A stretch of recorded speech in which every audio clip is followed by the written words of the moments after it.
Welcome to MyExpertSolution's monthly webinar. This month, our topic is Strategies for Stress Relief. Our presenter is the Executive Director of Behavioral Health at MyExpertSolution. He is a licensed psychotherapist in both Utah and California. I am pleased to present Brett Williams. Hey, good afternoon, everybody. I'm excited to be here. I'm a committed stressaholic myself and excited to teach you about all the things that I have learned about stress, because stress has been a part of my life all along, and some good, some bad, and so hopefully I'm going to teach you some of the lessons that I've learned along the road of life and get you some of the answers that you need for dealing with your stress. Well, I am excited, but before I get going on all the material that I want to present to you, I really want to get some information from you and kind of find out where you are, who you are, what's going on in your life. So I'm going to start us off with a poll. And the way the polls work is I will put the poll on your screen, and you're going to respond on the screen with your answer. So we're going to start off with, what is your stress level? I'm going to launch that poll for you right now. And you're going to see up on your screen a set of questions, and you can go through and you just simply click on the question that's right for you. And then once everybody's clicked, what I'm going to do is going to show everybody the results. You won't see who was who, but you'll see generally who was stressed, or what percentages people were stressed in different areas. So feel free to just be honest and open and truthful, and let's just see where your stress is. Where are you dealing with? Do you have a little stress? Do you have more than you like? Am I feeling stressed every day? It's a serious problem. Where are you in your stress world? We have about 85 people voted already. If there's anybody else that wants to vote, do so now. I'm about to close our poll. All right. We're going to close the poll right now. Okay. We have our poll. Let me share our results. Here it is. Check it out. This is what we show. We show that the majority of people, 45 people, have more stress than they like. So we're not off the top, we're not off the charts, we're not stressing out every day, and nobody was a serious problem. So that's good news. That's definitely good news. But most people have some stress in their life that is a little bit problematic for them. So you guys are in the right place. We are doing the right thing. So let's teach you some skills on how to do that. All right. Well, let me get off of that. Okay, now that we've lost where we were, let's go back and find it real quick. Okay, I'm going to back up a little bit. Sorry about that. There we are. Okay. Sometimes clicking from our webinar program to our polling program is a little bit tricky. So here we are. What's our goal today? Our goal today, we're going to look at how to deal with stress. But specifically, what I want to say is, if you don't have any stress in your life, what I want to do today is I'm going to give you some. Doesn't that sound like fun? And if you have too much stress, which sounds like some of us, then I want to help you drop you a little bit. Now that sounds kind of like a weird goal, but I believe that stress is a healthy part of our lives. I don't want to get rid of your stress. I don't want to say, oh, well, here's a magic cure, a magic button. Let's take this, and then you won't ever have stress in your life ever again, because that's not going to happen. But what I want to do is I want to teach you how to deal with stress, and deal with stress in a healthy way. So that's going to be our focus, our goal today. Our goal today is going to be to learn to use stress to be more productive and effective. That's really what we want out of this workshop, is to use stress to be more productive and effective. All right, well, to do that, you have to understand that stress is a necessary part of our lives. It has to occur. And let me start off by just sharing a little bit of story. When I was in undergraduate, I had this professor in psychology who was evil. And part of his evil plan was to educate us. And what he would do is have us read a journal article out of a psych journal. He didn't care which psych journal, but a psych journal article every week. Can you believe that? I had to read an article every week? Oh my gosh. Well, I, being the uptight, tense kind of person that I am, I decided I'm going to read an article every week about anxiety. because I hate anxiety. I've had anxiety all my life. It's part of my stress. And so I thought, I'm going to read all these cool articles about anxiety, and I'm going to learn how to deal with anxiety. Well, two things came out, two things that were surprising to me. One, none of these journals articles taught you how to deal with anxiety. Oh, man, they just taught you what anxiety was and the percentage of the population this and the percentage of the population that. So that was disappointing. But the other thing that was surprising, just shocked me, was the studies over and over again showed too much anxiety causes you to do bad. Well, duh, I already knew that. But too little anxiety causes you to not do well either. What? What the heck? So what this was showing me, and what I'm going to show you today, is that there is a balance that we want to hit. We want to hit it with our anxiety. We want to hit it with our stress. We want to hit it with our energy level. There is a balance that we want to hit, and it's this bell-shaped curve. Let me just kind of walk you through it, kind of help you see what works, how it works. See if I can move this in a little bit. All right. So when I'm stressed, well, actually, let's start at the bottom. We have two axes. We have a stress axis, and we have a productivity axis. And what we see right here in the bottom corner is that there's zero stress and, what's also interesting, zero productivity. When there's no stress, nothing happens. But when we get a little stress in our lives and things start getting a little tense, a little bit stressful, we actually get busy. We actually get busy and get on things and make things happen. So back at school again, when I got that syllabus at the beginning of the class and the teacher said, you have an assignment, you have a term paper at the end of the class, well, that's 2 months away. I didn't feel much stress to get it done in 2 months. So because there was no stress, none of us ran to the library that weekend and cranked out this term paper. There was no productivity. But as we got closer to the end of the semester, our stress started to climb. And as our stress starts to climb, then we start getting things done. But there's a point, there's a problem. And if we keep using stress as our tool, as our motivator, what will happen is we'll start losing productivity, lose focus, lose concentration. What am I doing? What am I supposed to do? I can't focus! And we can't remember anything. So, things go in our little hippocampus there, that thing that's in charge of memory, and it starts processing around, and next thing we know, it's gone. Because our working memory gets shot by too much stress and what we call distress. So healthy stress is going to be called eustress. Unhealthy stress is distress. What we want to do in this webinar today is teach you to be right here at your peak performance. That's why they call it peak performance, because we want to help you operate at your very best and do your very best. So that's what we're going to be focused on. All right. Well, this is how we're going to do it.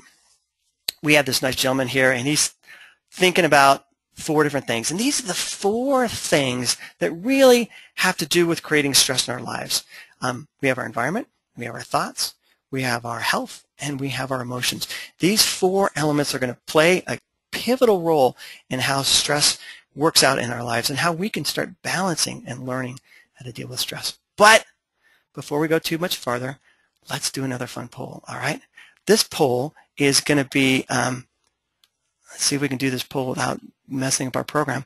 This is going to be about what you think stress is. So let's select another poll for us. All right. I'm going to launch this poll. There it is. Now again, as before, go on your screen and click the answer that you think is right. What do you think is stress? Is it work, or is it our in-laws? Is it like a bad mood? Is it like an emotion? Is it like a flu or a cold? Is it some kind of virus that floats in the air? Is it something that happens to us?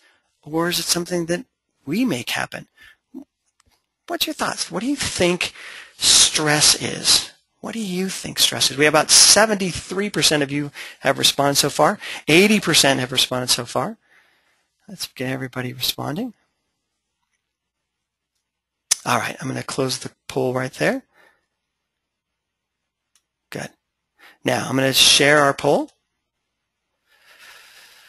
And there's our results. Our results show that 86% of you guys thought it's something that we make happen. 23% 29% think it's something that happens to us. 29% also thought it was like an emotion or a mood. And then a few people thought it was like a cold or virus or something to do with work. Well, the answer is a little complicated, and the answer is probably a combination of the last two. It is something that happens to us, but it's also a lot of what we make happen. So let's look at what we can do to change that. All right. I'm going to teach you about stress by teaching you about what we call, what we've kind of tamed and named here as our stressmobile. Now, our stressmobiles are going to be a great metaphor for you understanding the whole stress process. And it's going to be a great way for you to get a good picture of what's happening and what you can do, again, to make changes, because that's really what we're about, is helping you make some changes here. So let's look at our stressmobile. And first thing we want you to see in our stressmobile is that these bubbles come in. And these bubbles are going to represent for us stressors. These are the things in life that happen to us. Work assignments, problems at home, kids, whatever. Stress comes into our vehicle through this funnel. And what the stress does is then fills up our tank. And this is called our, well, actually, we'll show it to you. This is called our stress container. It holds our stress. It's the stress container. And what happens when our stress container gets full is that the stress starts to shoot out the back, and then we start to move forward. Well, that little spot in the back that propels us and pushes us forward, we have a special name for that as well. It is called our gobilizer because it helps us get going. Gobilize, mobilize, yeah, it's a gobilizer. So the gobilizer gets us pumping, gets us moving, gets us flowing, and it works when we have just the right amount of stress in our lives, just the perfect balance. Because if we have too little stress, look what happens to our gobilizer. Our gobilizer doesn't work. We have our gobilizer right here, and it's not propelling because there's not enough happening. Now, I see this every day when I get my kids up in the morning. I don't know if you're the same way, but I get my kids up and they have snooze alarms, and they, starts going off about 5:30 and they hit the snooze, and then it goes off about 6 and they hit the snooze, and then I get up there about 6:30 and go, dudes, are you getting up? And then all of a sudden, now they're like, frantic, because their stress didn't go up to a mid-range, it goes up to the panic range. And now, when it's up in the panic range, they lose effectiveness. They forget, oh, I did this homework assignment, I forgot to put it in my notebook, because they're so rushed, and they're working against themselves. And so that's what happens when we get too much stress. It starts coming out the front end as well as the back end, and we get all discombobulated, and it starts not working, not pretty. So what we're going to do today is we're going to learn to create that balance zone, that place right there in the middle where we have enough stress in our stress container, where we're working, we're functioning, everything's going great, and we're moving forward. All right, well, a practice point. Let's put to practice a little bit what we learned. What I'd like you to do for a moment is, as you're sitting there, I want you to just take your hands, take your arms, and I want you just to tighten them up. Because my guess is, sitting here passively listening to me, you're just getting a little bit too relaxed. So let's tighten up a little bit. Take a breath. Let that tension out. Maybe tighten up your shoulders on your back. Just pull your shoulders back a little bit. Put a little tension in your back. Breathe in a little bit. Let it go. And what you'll see is you tighten up and loosen up a little bit. What you'll see is you're pumping yourself up. You're getting yourself some energy. You're getting yourself invigorated again. And what you should notice, even right now, even in this short, quick practice, is you're a little bit more alert. You're a little bit more focused. Our stress was a little bit too low. We took some breaths, tightened up, brought some energy in. Now I'm feeling a little bit more focused. Let's go forward. Let's keep going. So put it to practice. It's all good. All right. Now, how are we going to do this? How are we going to balance stress? How are we going to take our stress and make it work for us? Well, what we have to understand is that stress comes from 4 different places. And what we're going to do is we're going to learn how to manage those 4 different places. And the 4 different places, again, are thoughts, environment, health, and emotions. But before we get going, we got to do another poll. We love these polls. We want to make sure you guys are awake, aware, and active. So let's do another poll. All right. This poll is going to ask you something a little bit different. This poll is going to ask you, what are your stressors? What are the things in life that stress you out? And again, just go on screen, click on the answer that fits best for you.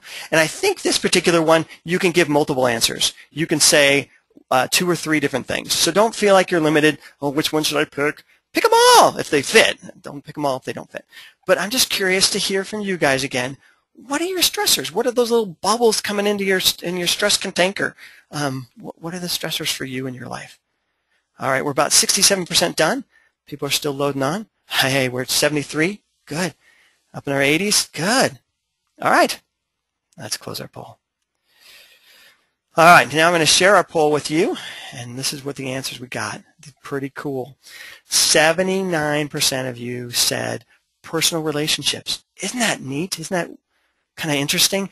Our relationships are the things that bring us the most joy in our lives. Research shows that time and time again. It's not our work that brings us joy. It's our relationships with people. And what you're telling me is our relationships also, because they're so important, bring us a lot of stress. Interesting, interesting. Second thing is finances. Not surprising in this environment. Not too surprising at all. And then third looks like our workload, how we handle our workload. So really, really good. Really interesting. All right, let's see if we can hide that again. And go back to our, oh, I love when that happens. I love it, love it, love it. All right. Let's see if we can get us back to where we go. Oh, that is so not where I want to go. So not where I want to go. All right. Sorry for the quick delay. I'm just going to put us back on course real quick.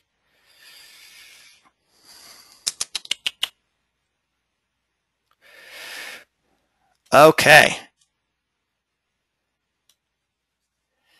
There we are. I hope that's the right one. Oh, that is so not the right one. All right, let me just run through real quick and get us back up to speed. Sorry about this.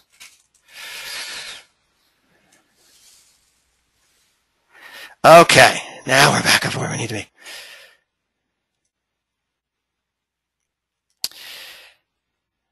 Okay. There's our environment, thoughts. There's our poll, and now we're back up to where we are with our stress mobile. So we want to get balanced. Here's how we're going to get balanced. First thing we're going to do is we're going to look at the stressors in our lives, because that's the most obvious place to deal with our stress, is look at our stressors. Our stressors are these little bubbles that come in, and stressors are all different kinds of things. As we just went through on our chart, our poll, what we saw that stressors hit us from relationships, they hit us from work, they hit us from finances. So stressors come in a lot of different ways. Now, in all these different stressors, I think they break down into 2 basic categories. And one of the categories is what I think of as demands, the things in our lives that we have to take responsibility for, work, projects, home things, finances. Those demands put pressure on us, and that pressure is our stressors. But there's another set of stressors. Oh, I hate when I do that. Go back. Okay. Another set of stressors that we want to talk about, and that's change. Change also creates a certain amount of pressure in our world. A new job, a new home, a new child, a new relationship. All those things sound good. They sound like great things. But, interesting enough, they're also stressors. They're also things that create stress in our lives. And the reason for that is because, well, we'll talk about Newton in our Newton's law of inertia. Newton said that things in motion, they like to stay in motion. They like to keep going unless something forceful works against them. And things at rest, like this big rock right here, want to stay at rest. They don't like to go anywhere. They don't want to go anywhere. And you have to put a lot of energy into getting it to move because it wants to stay resting. So because of Newton's law and inertia, any change, even positive changes, are stressful. Now, I'm hoping that a lot of you guys aren't alcoholics out there, but AA will tell you if you're going through the program, if you're going to really work on the program and become sober, one of their first recommendations is make no changes in your life. Don't change anything about your life. Don't get a new job. Don't get a new relationship. Don't end a relationship. Don't change your job because it's just more stress. And you need to save the stress that you have, so you're working on what you need to be working on. All right, does that all make sense? I hope so. Let me answer a question. I'm a little bit afraid to answer questions because it seems to throw my game off a little bit, but good. Okay, it's more of a comment. I like it. Somebody really thinks that there's a great deal of stress at their work, and they really appreciate that being pointed out. So that works for them. Good. All right. Now, let's talk a little bit about what to do with stress. Now, the easiest way to deal with our stress, the kind of the no-brainer way to deal with our stress, is get rid of your stressors. Hey, I'm just going to quit my job. That way I won't have any more stress. Hey, if my relationships are giving me too much stress, I'm just going to dump the lady, or I'm going to get rid of the guy. He's a dork. Well, I'm not sure that's the best answer in the world for getting rid of stress. It is an answer. It is a solution. I agree, and sometimes it's appropriate. But I'm not sure I'm going to say, hey, if you want to deal with your stress, just get rid of all your stressors. Nah, we're going to talk about some other ways. And again, the way we're going to talk about it is remember those 4 different things. Stressors were only one of them. Now we're going to talk about some of the other 3 because that's where we're going to help you create balance. But before we do that, let's stop. Let's give your brain a chance to process some of this information, take a break, and let's put to work some of the things we've just been learning. Here's what I want you to do. We're going to take a practice point really quick. I'm going to get your energy and focus back up again. What I want you to do is if you could, stand up. Stand up, move around, shake it off, do the hokey pokey. No, you don't do the hokey pokey. But just stand up for a minute, stretch, turn around, look at different things in your office. Just give your mind a quick break and just change the way you're seeing things. Look around the room a little bit differently. And what you'll see as you set yourself back down is that you'll feel like, okay, I feel a little bit more focused. I feel a little bit more energized. Again, because we raised the stress a little bit by creating a little bit of change in your environment. Just standing up and turning around created a slight bit of change. That little bit of change brought me some focus. Okay, good. And I would suggest that too. And when you're at work and you're feeling like you just don't have any energy and you're just not getting the job done because you're just not feeling any, your tank is empty, your container is empty, stand up, walk around, take a breath. Change the focus. Create some change. Change equals stress. It'll motivate you a little bit. All right. Now, we're going to talk about stress. And let me just say that there's really 2, I like to call it flavors. Does that sound right? 2 flavors to stress, 2 different kinds of stress. One is called acute stress. And it's really a misnomer because it's not cute at all, but it's acute stress. And acute stress, like the clock tells us right here, acute stress is time limited. It doesn't happen forever and ever and ever and all eternity. It just happens over a brief period of time. Let me give you an example. This young guy is taking a walk and he notices next to him, there's a dog, and the dog starts attacking him. And what does he feel? He feels stress. He feels a lot of stress. And so he takes off running because this dog is after him, out to get him. And that is where, oops, let me go back to that. That is where we call, go back, acute stress. It's time limited. The dog attacks, the dog happens, and once the dog is gone, the stress is gone. It doesn't last forever. Well, unless you're chased by dogs 24 hours a day, the stress doesn't last forever. It happens and then it leaves. The other kind of stress that we have in our life is called chronic stress. Now, chronic stress is continual stress. There is no recovery from this kind of stress. It just keeps attacking us and keeps attacking us and keeps attacking us and keeps attacking us. It's like that dog never goes away. But what the interesting thing about chronic stress is that it's in your mind. Chronic stress really doesn't exist in the world, in the environment. Let me give you an example. If I am thrown out into the middle of Afghanistan with a gun and people are shooting at me, I'm going to find that to be acute stress, very acute stress, and I'm going to freak out. But if you're in that environment day in and day out, and that's your world because you're deployed there, what will happen is your body adapts to it. You get used to it. That becomes the norm for you. And you're not chronically under stress, freaking out every 10 seconds. Maybe when they're firing at you, you are, but not normally. That becomes your normal world. Your body adapts to it. Air traffic controllers, if they're a good air traffic controller, they shouldn't be freaking out all day long. They do their job because they're used to their job. They're comfortable with their job. They know their job. But if I was out there trying to direct traffic, oh, I'm going to kill somebody, I'd be freaking out. It'd be acute stress for me because I'm not used to it. So really, where chronic stress comes from isn't from our environment, because we'll get used to whatever. Almost the worst circumstances, we'll get used to it. Chronic stress really comes from the cabeza, comes from our head. No habla español, but I'm working on it. All right, so stress really comes from our thoughts, and let me show you how it works. Remember, we talked about our stress bubbles coming in, and they come in through this little funnel, and then they come inside. Well, what I didn't tell you is that these stress bubbles transform. Notice how they're kind of moderate size here, and they're either smaller here or bigger here. Well, our perceptions of the world, what we see happening in the world, really does change how things affect us. And they go through what's called our thought transmutator. The thought transmutator takes the thoughts, the stressors in our world, and puts meaning to them, and puts rationale to them, and puts thoughts to them. So it changes them. So, for example, what if I get a cop, and he pulls me over, and he's going to give me a ticket, and I say to myself, oh no, I can't deal with this, I can't deal with this. Well, that's going to make that environmental situation, the stressor, bigger. It's going to exaggerate it because I'm telling myself I can't deal with it.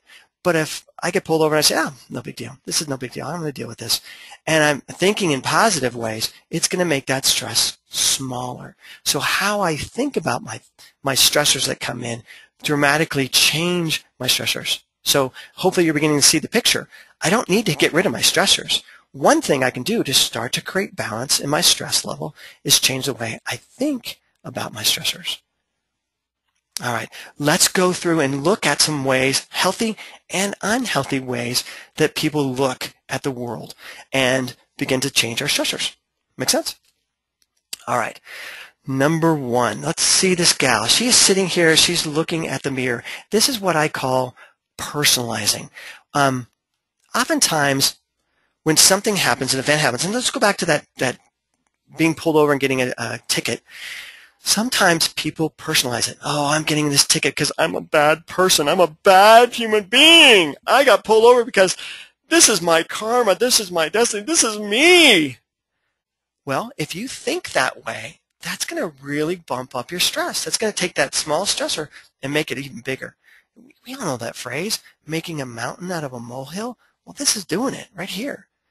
But there's other people in the world that look at things and they just see them as just what it is. It just is what it is. It's not a reflection on me. It just is. So it's more like looking out a window instead of looking in a mirror. I'm just seeing things as they are. Okay, I got a ticket. It is what it is. It's not about me. That's a much healthier way of looking at it. Two different ways of looking at it is looking at it in terms of strength, power, and ability to control. In the picture on the left, we have the guy that's tied up and he has duct tape around his mouth. An event happens to him and he feels like he has no power. He has no way to influence it. He has no way to control it. He can't do anything about it. And because he can't do anything about it, he feels powerless. That really increases the amount of stress he feels. Well, the guy on the right, he thinks he has control. He thinks he has power. He thinks he has influence. And because he does, he does. Isn't that bizarre? Because he thinks he has power, he actually does have power. And it decreases the amount of stress that he feels. So when a situation happens, if you can see yourself as empowered, if you can see yourself as capable of making change, then that's going to make that stressful situation so much better. We talked about personal relationships being our number one stressor. Well, if I feel like I don't have a voice in my relationship, if I feel like, my spouse is a beach, like with all the sand and the waves, well then I can't do anything about it. It's her problem and I have no power and control.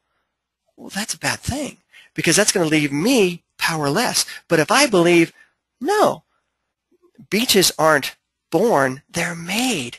I made her this way. I made her frustrated. I made her irritated. I made her mad. If I take ownership and power, well, then I can change things and I can make things better. That thought alone, that I can make things better, decreases my stress and I feel better. All right, let's keep going. This is good. Good stuff. All right, here's the third and final way that we can look at things that will help us empower us. negative thinkers, people that get stressed out, they have a clock in their head. And their clock is a funny kind of clock because it goes from very long to a lifetime to forever. So events will happen in their life and they'll say, oh, this is going to last forever. Or these things are going to keep happening forever. They're going to happen for the rest of my life. This is my destiny. This is my fate. This is just me. Ah, pathetic. Is there another way to look at it? Come on, please help me here. Yes. The people that are healthy look at things as time sensitive. Hey, it happened. I got a ticket. It's over. This will pass. Life will go on. No big deal. I'm going to move on. 5 minutes, this thing's going to be over. And they see time or negative things in time limits that are very short and very limited and very, very healthy. So worst case scenario, gosh, I get in trouble at work or I get some disciplinary action. If I see it as, well, this is going to keep happening to me and it's going to go on forever, then I'm going to get stressed. If I see it as, oh, I have no power or influence over my boss or my circumstances, then I'm going to get really stressed. If I see this disciplinary action as a reflection on me, nobody likes me, everybody hates me, then it's going to be a really stressful situation. But if I can change all of those different ways and I can see it, oops, yep, and I'm going back in the right way. Oh, I'm going too fast. All right.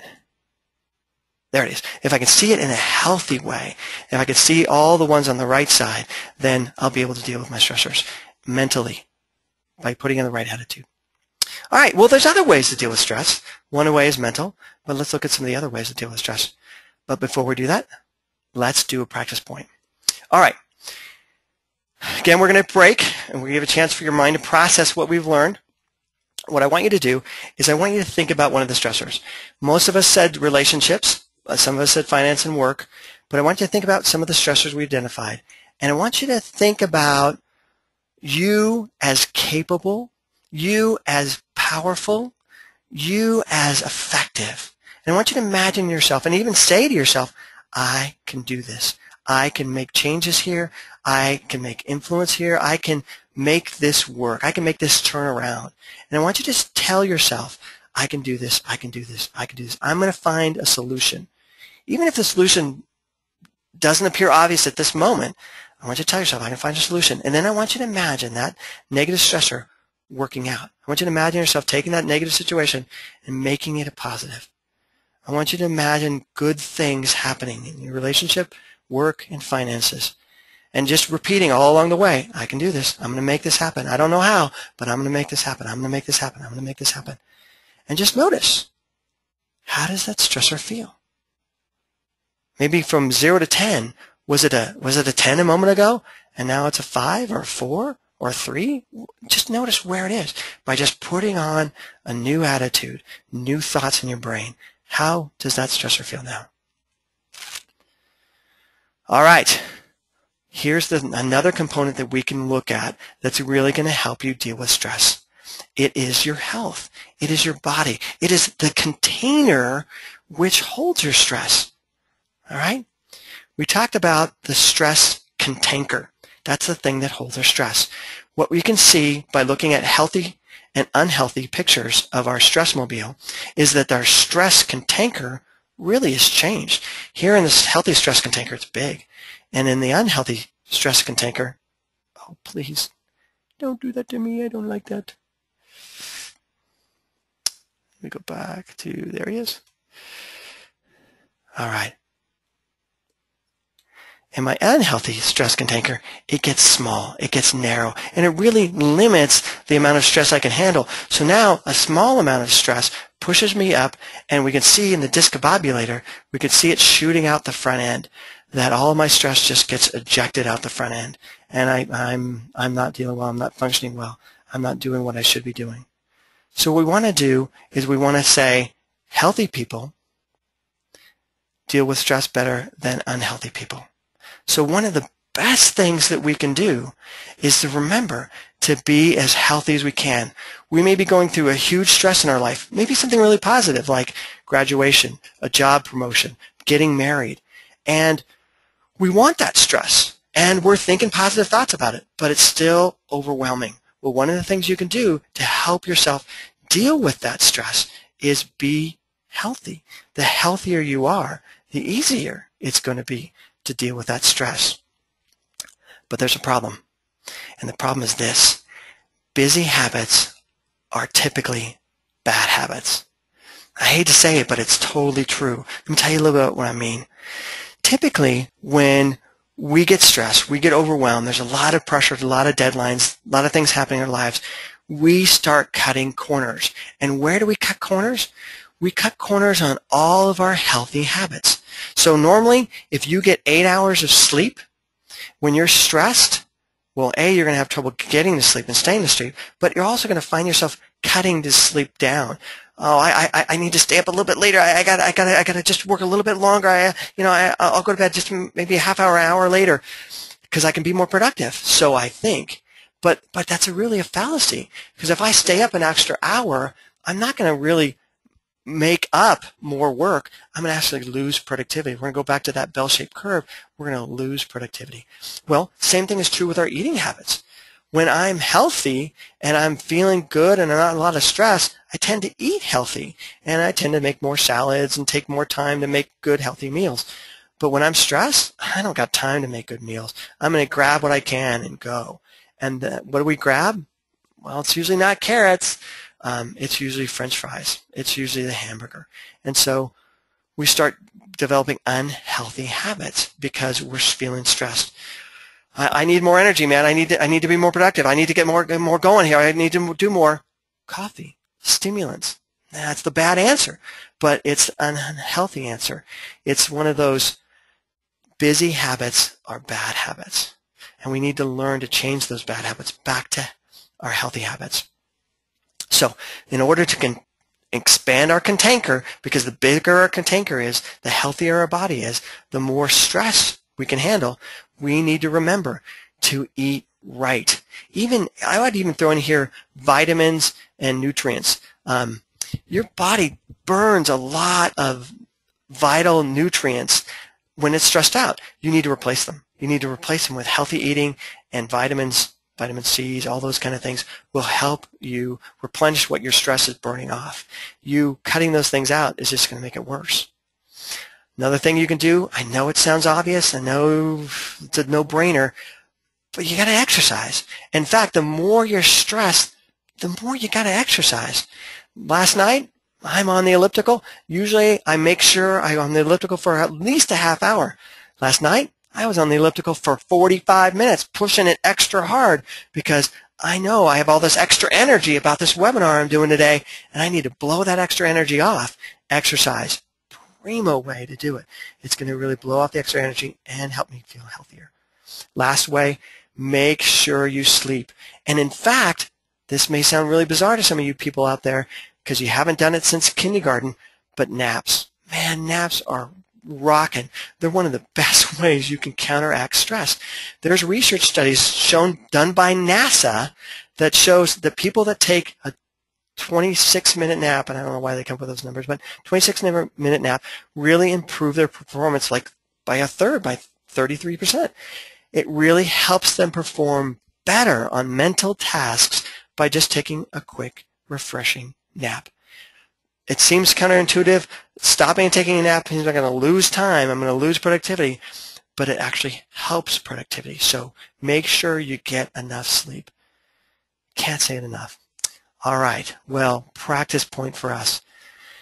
This practice point, what I want you to do is I want you to take your hand, doesn't matter which way, right or left, but I want you to put your hand over your belly button. Just put your hand on your stomach for a minute. And we're going to do some breathing for a minute. We're going to really help you relax and teach you some healthy breathing habits.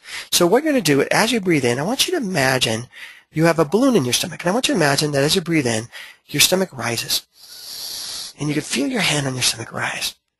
And as you breathe out, I want you to imagine that balloon flattens and your stomach contracts and your hand goes down. So you breathe in, stomach fills, balloon fills. And you breathe out, stomach contracts, balloon contracts.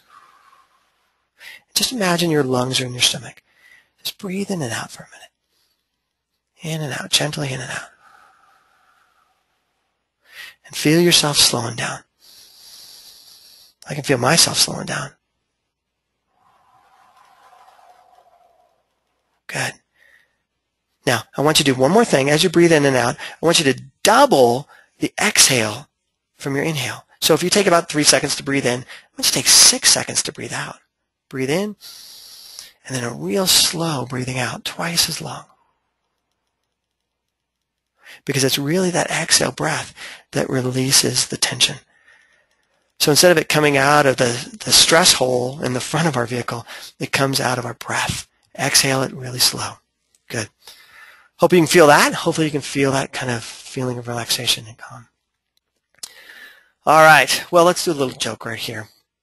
Here's my little cartoon figures. Honey, is your stress container full?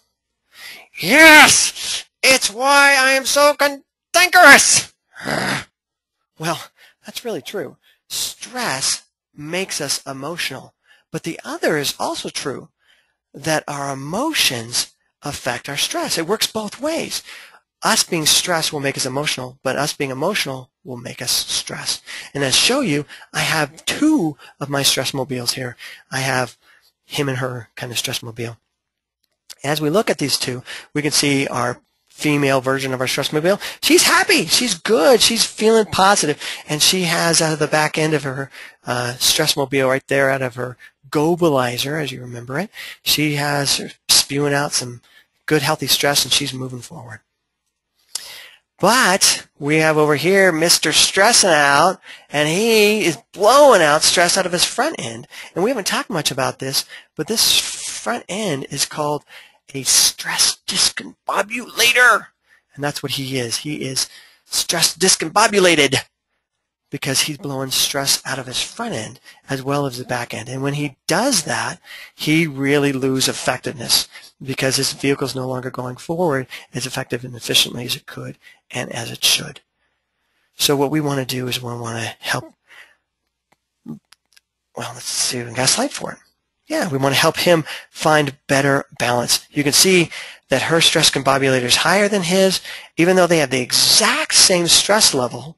He's spewing, she's not, because his stress discombobulator is too low. So what we want to do is we want to learn how to deal with our stress discombobulator. Let's go to our brain for a minute to see kind of a literal example of what we're talking about. In the lower part of our brain, we actually have, well, think of it this way. We literally have 2 brains. In the lower part of our brain, we have our emotions. It's our limbic system. And our emotions are kind of the base component of the brain. They're the primitive, most basic component of the brain. And when our stress is low and our emotions are low, it's fine. It functions normally. As we start to feel more emotions, it starts to rise up a little bit, and that's actually kind of good. It actually mobilizes us, gets us going, helps produce some of that stress, that healthy stress, that use stress that we need to get going and get mobilized. But as our emotions start getting higher and higher and higher, our higher thinking brain, our rational brain, our cognitive brain, the brain that we normally think of as a brain, starts to get befuddled. And as the stress gets even higher, it gets discombobulated. And we can't think, and we can't focus, and we can't deal with things. And so we need to keep our emotions down so it doesn't befuddle the higher level brain. And the way we need to do that is we need to raise the level of our discombobulator. Okay, how can we do that? Well, let me give you some really simple and fun ways to do that. Again, discombobulator has to do with emotions. So anything we can do to help calm our emotions is going to do it for us. Taking a break, like we did, getting up, walking around, turning around, taking a break for a moment, it's going to help lower our emotions. Meditation. I'm a big meditator because I'm a stress freak. And because I'm a stress freak, meditating, slowing down really helps. Relaxation. Breathing like we just did a minute ago. That kind of breathing exercise helps release the emotions and helps slow us down and helps release the negative emotions. So it does 2 things. It helps slow our body, which expands our container, and then helps blow off excess steam, which helps get rid of the emotional discombobulator. Well, socializing does the same thing. Hanging out with friends, venting with friends, talking with friends, also helps us calm down. And for some of us, if we have a lot of excess charge and emotions, counseling really is a good answer, good alternative, because counseling is a place where we can go and just share our emotions. I mean, come on, really, how much can our friends take? After a while, they get tired of hearing us complaining. So if we have a lot of emotional baggage, a lot of emotional stuff that we need to get rid of, counseling can be a really, really, really helpful way to do that. All right, so let's review for just a second.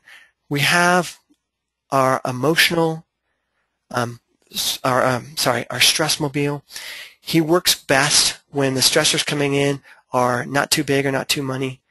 When our emotional thought transmutator takes those thoughts, doesn't make them too big, puts them in our stress container, makes them just at the right level. Stress tanker shoots it out, our stress globalizer, and our globalizer gets us moving. That's what we need to do. We need to stay in this premium realm. And the way we can do it is 4 different ways. We can change our stressors. We can change the thought transmutator in terms of how the stress bubbles come in.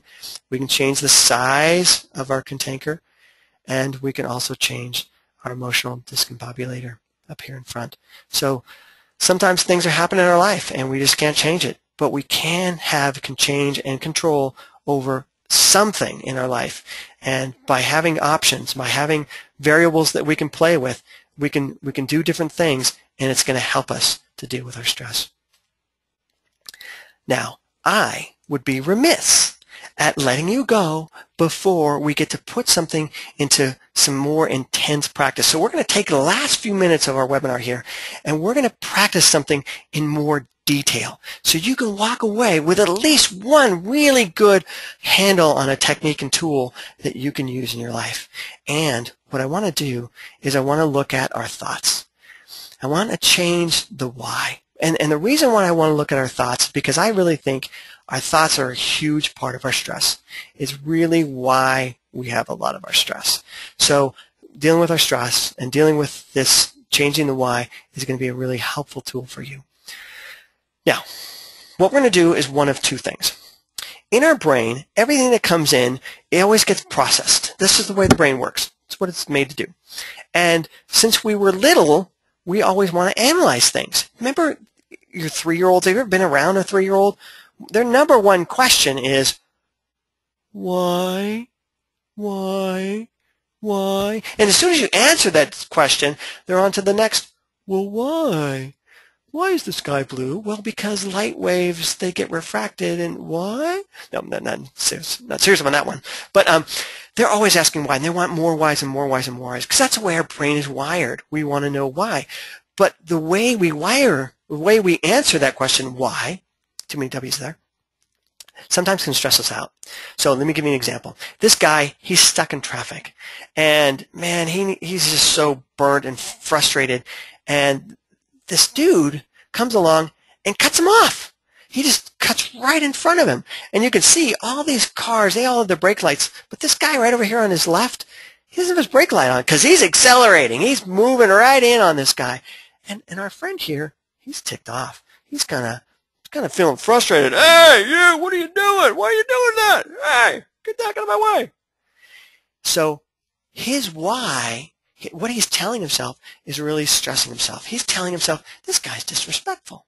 This guy's rude. This guy doesn't care. He doesn't care about me. And because he's telling himself these stressful things and thinking these stressful things, he's getting more and more stressed out. He was stressed out from the traffic. This other guy coming in makes it worse. Well, how can we change it? So this guy's happy. So this guy's feeling good about it, and his stress is more moderate. Well, the way he's going to do it is he's going to change the why. So let's think for a minute. Why is this guy cutting me off? Well, if we tell ourselves he's being rude and he doesn't care and he's disrespectful, we're going to get stressed. What if we created another why? What would be another why that we could give this guy, another explanation that would explain his behavior but not make us stressed out? Well, here's one for you. What if we imagine this guy had diarrhea? My kids love that word, diarrhea. What if he is about to either explode in his pants, or already has exploded in his pants, and he's rushing to get off the freeway or get to a gas station or get wherever he can as fast as he can because he needs to clean up a mess or he's about to make a mess. What if that's why he's racing in front of us? Well, if that's the case, dude, good luck to you, man. Hey, man, peace, no problem. Keep going, Wish you the best. Because he is just, he's not even on our radar anymore. He's just not an issue anymore. The why we've changed changes our stress level, and we then feel better about him. All right, let's look at another example. We talked a lot about stress being, let me just check something real quick. All right. Stress being a huge part of our work life. Well, I remember a time when I was at work and I had just moved from one department. I was in let me give you the whole story. I was in a psych hospital, mental hospital. It's probably where I should be today anyway, but I was working at the psych hospital. And I was working in the general ward, and I saw an opportunity to work in biofeedback. And biofeedback's where you hook all these people up to these cool instruments, and you teach them how to relax. And I said, oh, cool, that's good for me because I'm a stress cadet. I'm an anxious person. Learning how to relax is going to be cool. So I started to work in the biofeedback department. And the manager of the biofeedback department was actually a friend of mine. And so, yeah, it was a cool thing, good for both of us. But when I started working for him, he started stressing out. And he was grumpy and cantankerous and irritable and mad all the time. And I started thinking, well, what's the problem? Is he mad at me? And the more I would think he was mad at me, the more stress I would get and the more upset I would get. And like, how am I going to fix this? I don't know. I don't know what's going on. I'm confused. And I just stress out. So I finally said to myself, okay, look, Brad, what is the worst thing that's going to happen here? Well, he's going to say, here's you, here's the door, you're fired. And I thought, okay, well, if that's the worst thing, if that is absolutely the worst thing that he's going to say to me, so what? Am I going to die?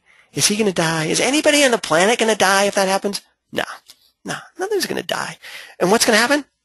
I'll go get another job. Big deal. It's not the end of the world. Once I accepted why he's mad is because he's going to fire me, okay, I can live with that. Once I accepted that as the why he was always so mad and irritated, all of a sudden I started relaxing. All of a sudden I'm not as stressed out. He'd come over to my office or he'd call me up on the phone and he's all stressed out and angry and irritated and cranky. And I'm like, okay, today's going to fire me. And I didn't get stressed. And he never did. He never fired me, never was upset with me. He was just cranky. He was just cantankerous. And I didn't have to react to it anymore because I took my why, took it to extreme. Once I accepted it, once I was okay with it, it didn't bother me anymore. I could move forward. And by taking that why and making it kind of either funny, like we did in our car situation, or making it extreme and accepting it, I was at peace with it, and I can move forward. Now, let's give it a U-turn. What I want you to do is I want you to again go back in your mind, and I want you to think about a stressor. One of the stressors maybe you've already picked, maybe the stressor we picked last time when we were talking about I can do it. But I want you to pick a stressor, any one you want, and I want you to think about all the meanings that you've attached to the stressor, all the meaning you've attached to this input that we're getting in, and think of why. Why is this happening? Well, maybe it's not happening to you. Maybe it's not personal. Remember that one? Maybe it's their problem. Maybe it's their issue. Maybe it's happening because they're upset about something else. Maybe they're having a bad day. Could it be? Maybe. Think about whatever stressor you have. And again, I want to go back to relationships because that seems to be our number one issue. And I'm going to use an example from relationships. Imagine you're walking in the house and your spouse rips your head off. And they're just barking at you and they're irritated because the dishes weren't done or because this didn't happen or whatever's going on. And you say to yourself, why? Why are they doing this? Do they hate me? Do they not love me anymore? Well, if that's your why, you're going to stress out. But if you say, hey, they're doing this because they got a lot going on or because they feel hurt or maybe they feel unloved. And if you start putting yourself in their situation and start thinking why from their point of view, what happens to your stressor? I'm curious, what happens to your stressor when you change the why? And again, you can change it to something bizarre or funny, or you can change it to something about somebody else, but just change the why and see how it works. Now, after you go through that exercise for a little bit, I'm just curious, how many of you felt a change? If you felt a change, if you did that exercise and you felt like, hey, that kind of shifted a little bit for me, I want you to put your hand up. I want you to go up to your dashboard. I want you to grab that little hand thing. I want you to click on it and say, hey, here's my hand up. And I want to see, I'm just curious, how many people had their hand up? How many people really felt a change or felt a difference? Good. Seeing a lot of good responses.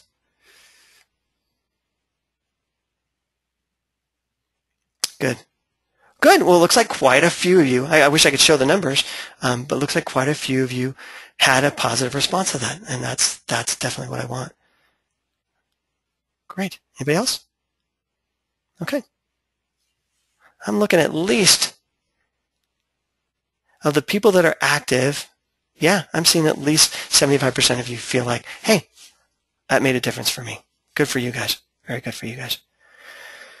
Well, that brings us up to the end of our webinar. I just really want to thank you guys for coming and being a part of our webinar. It's been really fun to have you here. But I also want to let you know, I'm not leaving you. I'm not abandoning you. There's other things we have for you as resources. One of the things we have for you as a resource is our digital life coach. And that's our website in general, MyExpertSolution.com. What we want to do is provide kind of coaching skills online for you. And one of the things I really recommend is that you go online, go to our evals, and take our stress eval.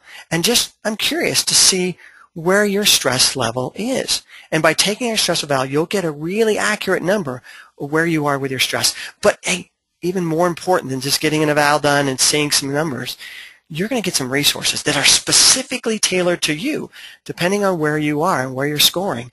You're going to get some resources directed to you to help you deal with that stress. The other thing I want you to do is I want you to go to our workshops, because we have strategies for stress relief in our workshops. And it's going to go through and teach you some tools and some skills that are going to go way beyond this webinar. This webinar, I feel like I just kind of touched the surface and gave you some quick tips and ideas. But this one is going to be in depth. And it's more like a coaching session. You're going to go to a module and you'll take one of our lessons. And that lesson will take 20 minutes to an hour, just like a session will. And my recommendation is you do one of those lessons once a week, just like you would do a coaching session. And what you'll find is that those 6-7 modules will take you 6-7 weeks. And over that time, you're going to see a huge change in your life by strategically, step by step, going through our coaching sessions, going through these modules and these workshops, and really making the changes you want in your life. Thank you again for participating. I have just been so blessed to have you part of our webinar, and I really hope that you take this material and use it to make a difference in your life. All right. Take care. Thanks.